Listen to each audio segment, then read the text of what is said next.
A mai napra egy igazán különleges és egyszerű tummy time ötletet hoztam nektek.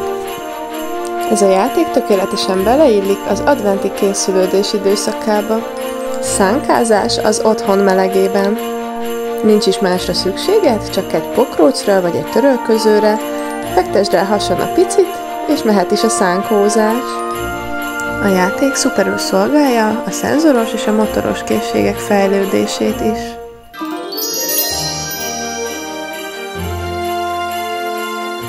Ilyen formában akkor játszátok, amikor már biztonsággal tartja magát a karon.